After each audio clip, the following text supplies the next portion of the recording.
is about to go down.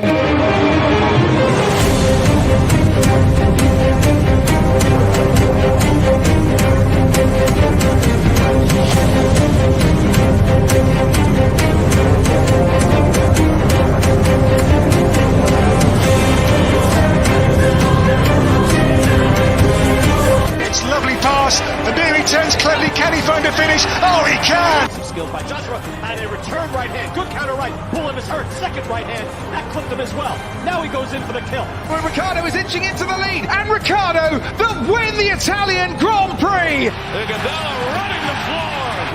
Still leading the way with Canada in there too with the Netherlands.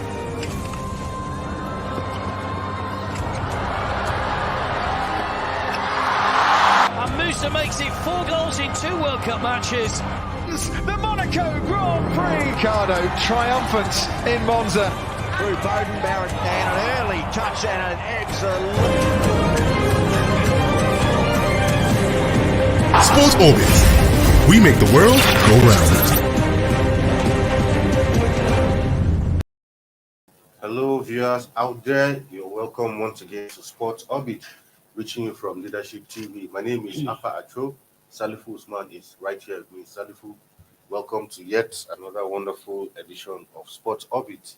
Thank you, Alpha, for having me again. All right, on Sports Orbit today, we begin straight from athletics, where the Athletics Integrity Unit has now extended the ban previously given to Blessing Okagbare. It was initially a 10-year ban, but they've now added another year to it, making it 11 years in total, which she has been banned from the sport. And as a result of that ban also, the decision is that Nigeria has also lost its qualification place for the women's 4x100 meters relay at next month's World Athletics Championship in Oregon, United States of America. This is because 6 days after Okagbare evaded sample collection, she competed in the 4x100 relay event at the Nigeria Olympic Trials with her relay squad qualifying for this year's World Championship. Over the years, we have repeatedly, that's according to AIU, Brett Cloutier, who is the head of the integrity unit, said, over the years, we have reportedly seen how one person's actions adversely affect teammates who have trained hard and worked honestly for their results. In a relay team, if one member violates the anti-doping rules, everyone bears the brunt of results being expunged. They all pay the price. In this instance, Nigeria has lost an important qualification spot. So, like you said clearly, one man's mistake has eventually swallowed everybody else on that team. Hi, Alpha, in as much as it's very disheartening as it sounds, and but one thing I'm very comfortable with is that is the manner at which Nigerian fans and Nigerian everybody has thrown every stone at Okagbare. Exactly, completely forgotten about her. Yes, I think Okagbare, yes, what the has actions that have led her to where she is at the moment. All these conditions, she may not have happy about it. Or if she has paid, just like allegedly, still said allegedly that she take the drug, but he has to prove that he was found guilty. Yeah. And but because he was found guilty, when we begin to throw a baby with all the barbing workers and forgetting all of what I've done for this country, and everybody throws stone, casting a lot of aspersion on her, I am not totally comfortable with it. But to me, this is she's wrong for her actions, and she's paying heavily for it. That sanction, I think, is enough. It's a heavy weight on Okagbare already. So for Nigerians who he has represented with passion and with commitment to still pushing her down the throat is what I don't like it. Nigerians, at least she has been passionate, and the ban alone is enough. Yeah. And we may not see her coming back for athletic again. Oh, of course. But for people, for Nigerians who are still all carrying a lot of aspiration, calling her all sort of name and do everything as her, please, we need to appreciate what Okagbare has done for this country in the past. And at the same time, if there's a time to show her love, show her love now. Because we shouldn't push her to commit what I may not want to do. I would not like to pronounce it here. But by the time everybody is throwing stone at her, that may also lead her to commit what we may not wish her to do. So please, yes, just like you say, one man actions or one woman actions has affected the whole country. It has even Nigeria has also benefited from the same situation in the past. Sure, You exactly. remember the Sydney Yeah, Olympic yeah, when we get the silver. gold medal. Gold After medal, rather. the gold medal after the US athlete, one of them was confirmed want to have taken the drug. So we have also benefited from the past. And now if it's not in our turn to feel the effect, we shouldn't cry too much to the extent that we also some of us wanted to kill Okagbare. We shouldn't do Exactly. that with this. Yeah. I mean, very sad situation. Just when they thought that, I mean, she has had enough punishment. Enough. Yes. You know, and this is still coming. 10 years now, adding another year to it. I don't know the reason for them adding an extra 1 year to the already Even 10 years the ban. 10 years is already is Exactly. enough. I don't see Okagbare serving 10 years ban and still coming back for No, athletics. at all. So, At all. but what the AIU in their own wisdom feel that it still need to be punished for that. But well, that punish for that, just like you say, is enough already. But Nigerians, we should show her some love, not to throw her cause all that sanction on her. But now looking at this AIU ban, I mean, in my opinion, don't you think the sanctions were just too severe? I can't remember the last time an athlete was given such a lengthy ban. Is it because of where she's from? Because some things you don't understand.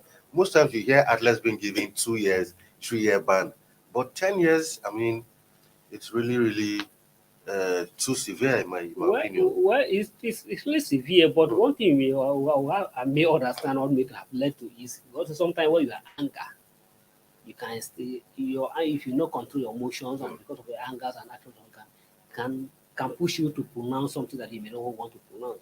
And I believe that AIU were not happy with the Okagbare attitudes. Yeah, that she even refused to cooperate with. She refused to cooperate. Yeah, exactly. And I strongly believe that if Okagbare from the initial times have calm her head down, submit herself for proof, and cooperate with the authorities and cooperate with the AIU, I don't think she will have a ban to this length. Yeah. But because of her attitudes and her unwillingness to cooperate with them, so in every situation, when first and foremost, in every accused, you are first an accuser. You still have the right to prove yourself. So all you need to do is to prove yourself instead of you to you behave arrogantly and feel that if all is well with you and whereas it's not well.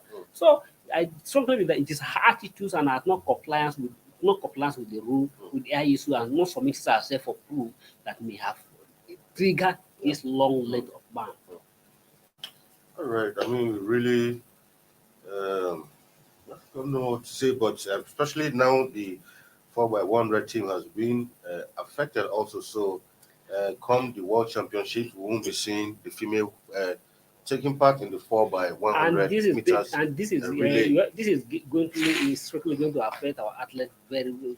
Our 4x100 team, because we are having a very young crop of athletes who strongly believe that at least if we're going to win a gold medal or even medal at the World Championship, one would have expected that yes, it's an opportunity being because of if you look at their age categories of this young athlete we're having with the 4x100 team, it's an opportunity. The like of the young lady who won the 3 gold medal at the athletic championship in Kenya.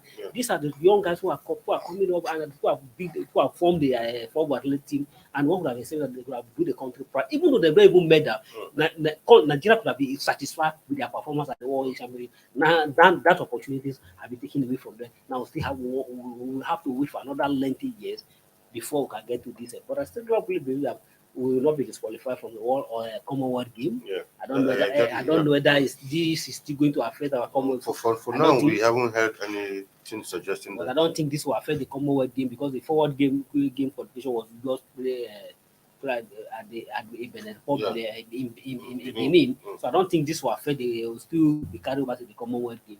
So the Commonwealth game will be an opportunity for the 4x100 team to also show their showcase their stuff.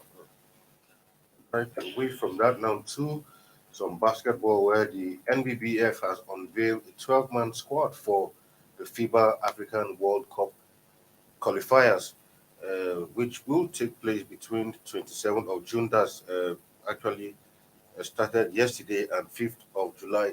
The team made up of Ikena Nduba, Uchenna Irogu, Michael Okiki, Ben Emelogu, Michael Oriaki, Michael Benije, and Ibe Agu, and also will be coached by Alan Major and assisted by Ogo Odaudu. Other players on the list are Chimeze Metu, Victor Koko, Christian Mekolu, TK Edogi, and Emmanuel Omogwe. While Factional President Fume Musakida announced that Major will deputize for the team's head coach Mike Brown that just got named coach of Sacramento Kings. The Nigerian team is currently ranked first in Africa, will open its campaign against Cape Verde on the 1st of July, that's on Friday, before taking on Mali on Saturday. The last game will be against Uganda on Sunday, 3rd July, in Kigali, while during this window, 16 teams will compete for the second leg of matches earlier decided in November 2021 and 2022. The top 3 teams from each group will advance to the second round, where each team will play 6 games, along with the third best placed teams who will qualify for the FIBA Basketball World Cup 2023. So there you have it. The list for the Basketball Africa qualifiers. Then again, when I saw this list, what came to my mind was, if this ban hadn't been lifted, it means we wouldn't have had any business partaking in this competition in the first place. Absolutely. Yeah, that's correct. But the beautiful thing is that, well, I wish they would log, but the beautiful thing is that I can see 4 Nigeria, 4 home-based players, from Royal Hoopers, and two from Royal Hoopers, actually, one from Customs, one from Bulls, and one from Customs. Yeah. Well, that is an improvement. I hope maybe sometimes, well, who thinks the criticism is not working? So hope that this will see more home-based players. But the home-based player can only be function. And kudos to Mark Igoshe's championship. If not for Mark Igoshe, Mark the ball tournament, those home-based players that are included in the squad have been idle all this while. But thank God for Mark the ball tournament have given those boys to prove themselves, and now they are really invited. So. And that's what we are talking about. The interest, first and foremost, if you're interested in the development of basketball, to manage the basketball, you should show your commitment and your willingness to even contribute to the development of the basketball, not just to administer the sport just for the sake of saying I'm the president of basketball. All they wanted to just invite the players or to just be on the plane to the national tournament. So those 4 players who are being invited for this one will have everything to be beautiful to mark the ball tournament. Yeah, exactly. Well, going into this tournament, do you think this team has what it takes to win the tournament? Don't forget that 3 teams actually the top 3 teams will advance to the second round, play each other, while the top 2 teams in the group, along with the third best, will qualify for the World Cup. Do you see this team making it to the World Cup in 2023? Well, I can't confidently see that for now because based on the situation where we find ourselves. Exactly. Although on paper we are still the African number 1, so we're still African number 1. So that maybe who knows, the Nigerian spirit will always strike and spike the player off. Even though, but based on the psychological situation we put ourselves, I don't think this team have enough psych to go all the way out. But I still believe that Nigerians, anytime you put them under the pressures, you see the best of them. So believing that is more important than the player themselves want to prove themselves. That is another impetus that they will likely see the players triumph. So hope no matter how it goes, if they didn't qualify, I will not be disappointed. But if they qualify and progress to the next round, so be it. I think a few couple of big names are also missing from this list. Many regular names are not, exactly. Many regular names are not even on the list. So that's what I'm not too sure. I'm not too confident about this sport. All right, at this point, we'll go on a short break, and when we come back, Sport Upbeat continues. Don't go nowhere.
For sponsorship and advert placements, please contact 080-3688-6158. Last Word Leadership Podcast Studio. You have the last word.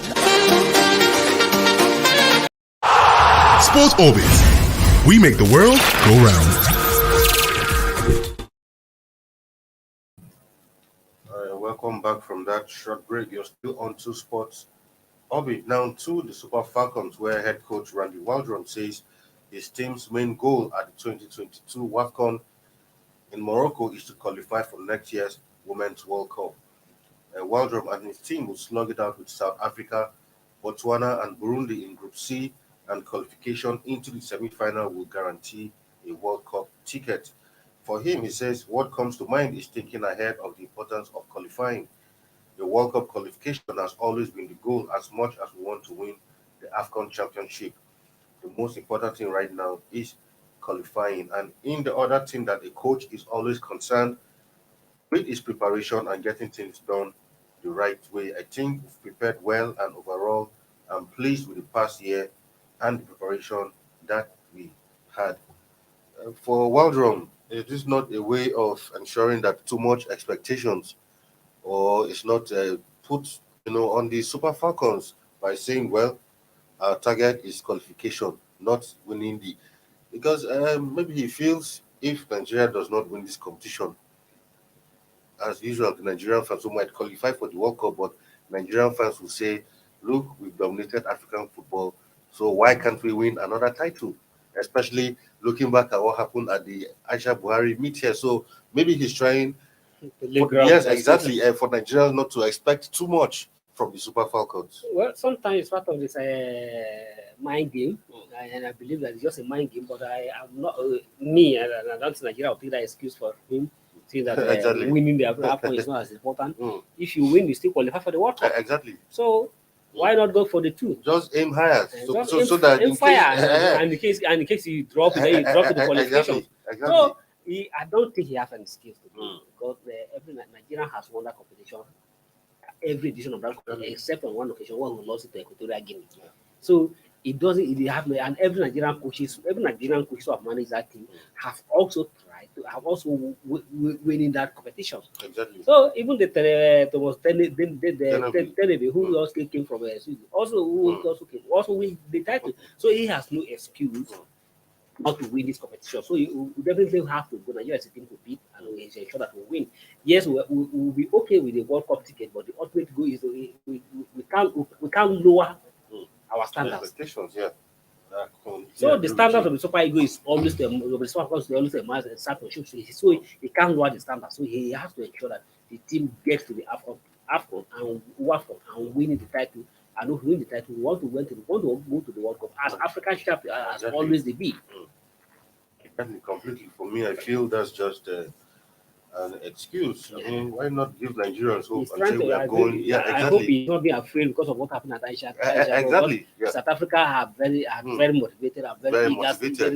So if there's anything that Africa wants to achieve this time is to win these titles, and they are desperate for it, and they are throwing everything into it already. And I also believe that Nigerians are also not so sleeping over the situation, or sleeping over their preparation, and that is why the teams, for the first time, I commend the Nigeria Football Federation for even taking that action. For the first time, the team has also traveled for the African in Morocco. A week, almost complete 7 days to acclimatize in Morocco before the tournament starts. And this is the first time this is happening. So I also commend the Nigeria Football Federation that to also be up to their responsibility and ensure that the team is given, and just like the coach admitted, they are prepared with everything that needed to be given has also been given to them. So he has no excuse. The team also there. He has everything. All his players is invited. All the players he asked for. All of them are already in the squad. And at the same time, if you look at by the African women, in terms of women football, we have the best players at the moment. Of course. No squad in Africa, no squad in Africa have the like of Ushuala. So he has everything in his team to go all out. I agree with you completely. Still on some football where it has been revealed that one of the agents who worked on Victor Osimhen's record-breaking move from Lille to Napoli has dragged the forward to an Ikeja court on account of his alleged refusal to pay him his commission. The person who happens to actually even be an in-law to the striker said that he was supposed to be paid about 1.3 million euros from the deal, but after that transaction helping to broker the deal, Osimhen is yet to give him a penny from that, and he has taken the matter to court. I mean, after being an in-law, isn't it? I would be a way of settling this issue in the village or something. They would have gone to their village and call the elders to settle it. The matter have refused to be settled in the parlor. Yes. So obviously, after this is not a parlor affair. If you are talking about business, yeah. So if I've aided you to move, negotiate, to move for a transfer, and I help you, and if you feel all the righteousness and play my role, so it is better for you to pay me to pay your due and pay for my service. So it is the man in question or the young guy, the guy in question, doesn't say that he was just doing an illegal service. So it was a purely professional affair matters. So you do his job professionally, and Osimhen succeeded in getting the transfer most to Napoli. So if Osimhen is faulty, he has to pay his sin. So it's good that they have taken the matter to court. Let the court look at the book, look at what all the contract entered to, and then decide accordingly. I mean, according to the report, said Osimhen allegedly said that he was going to pay him, but he needed to settle other family members first before he paid him. But after that, once he settles in Italy, he's going to pay him. But that all he got was after the in-law went public with the matter, he later received a text message from Osimhen saying that he no longer wants him as his agent anymore, and still refusing to pay him his commission after settling other family members who may not have been a part of the deal. Well, it is no more a family affair. Yes. Come to the court, so let the court look at the book and look at the contract, the agreement sign into, and then decide accordingly. Exactly. Now, to some other transfer news where Nigerian forward Henry Onyekuru has moved a step closer to returning to Turkey after he agreed personal terms with Besiktas. The transfer will now be completed when the Turkish giants agree a transfer fee with Greek champions Olympiacos for Onyekuru. Onyekuru had previously enjoyed some of the best moments of his career in Turkish club Galatasaray, where he twice featured on loan. Olympiacos bought Onyekuru from League One side AS Monaco, made 27 appearances, scoring just 1 goal for the club. I mean, Onyekuru has been always struggling. Turkey, Greece, France, especially Turkey, spent quite some time. And remember, he also came to Everton. Yes, at some point. Yeah, exactly. At some point, he couldn't hold down there. Because I mean, moved to Monaco, he couldn't hold down there. So imagine playing 27 matches and scoring just 1 goal as a striker. So I think it's better for you to just settle himself in the Turkey that he's used to the Turkish language, use the Turkish language and Turkish culture. He was good in the Fenerbahce. Yeah, Galatasaray. Galatasaray, sorry. He was good in Galatasaray and was very good in Galatasaray. So why not remain where you can be well appreciated and do what you do? But just like one of the players that have refused to grow. Yes, exactly. Because Onyekuru has been around for quite a while. He has been around, and the expectation has been so very high. He has always tried to show some flicks of. Showed some promises, touching, but unfortunately, where you expected him to go to the highest level, he has refused to do this. Even with the national team, exactly. Several opportunities have been given to him in the national team, but still, he couldn't be captain as one of the best. Couldn't be captain as one of the stars in his national team. I mean, actually, I completely agree with you. I mean, he's a player who has been around the big things expected of him initially when he moved to Europe, but he has failed to live up to that hype. Now, another story before we go, where the report actually broke today that United and Barcelona are close to agreeing a deal for Dutch midfielder Frankie de Jong. Sky Sports actually said the vision should be about 56 million euros plus add-ons, although discussions are still continuing, and say personal terms are not expected to be a problem for de Jong. This should be some interesting news to United fans. This transfer has been on, and in fact, as a result of this transfer, United haven't been able to sign other players because, according to new coach, he wants to finalize on this deal first before they move on to other so it targets. means they have seen a lot of things about this particular. Yeah, I mean, he has played with him before. He wants to build. He wants him to be the orchestrator. I'm even surprised that Barcelona are willing to allow these young guys to leave. Yeah, the problem with Barca is Barca needs Lewandowski, but they don't have enough money to finalize the deal. So, in order for them to bring in Lewandowski, they have to sell a player. As far as I'm concerned, even as I'm not a coach, but I can't sell a very young, promising player like this in the midfield just for Lewandowski that is already aging. The best you can get from Lewandowski is highest two seasons. So for a player that has a long time plan, a long time ahead of you, and you are letting him go just for the sake of saying you want to bring Lewandowski. No, but I wish them well. But another excuse Javi gave was that his best position where he plays is actually where Sergio Busquets plays. So it will be very difficult for him at this point to bench Sergio Busquets for him. So in order for him not to stunt his growth, it's better for him to move on to a club where he's assured of holding down a first team and not playing time. It's like Javi is beginning to tick like as a winger style of ticking. When he feels that I already have a player in this position. Yeah. So he never says that in the event that Sergio Busquets could not play, exactly, or for injuries or for anything happen. So even if you can't, he's the coach, he understands it better. But I can't compare. Sergio Busquets is already towards his last lap of his career, compared to a young player who has a better future. So I think it will be an advantage for the Man U, and they are insisting on this player. Know what the player is bringing to Man U. Right. See how that pans out, because that means if the deal finally passed through, the Chelsea has to be worried about what is going to happen. He has to be worried because the value Mayfield is very stretchy. So, we'll see. And of course, Chelsea are even yet to sign anybody at this point. Since the new owner came in, he's yet to settle down. They are just celebrating. Today they say they are going after Man U. Yes, after Ronaldo. They say they are after Neymar. So it's like they don't even know what they want. You know, the new owner is not even used to football. He's an American who owns one of those baseball clubs. Just came to England and felt, well, let's see how we can go.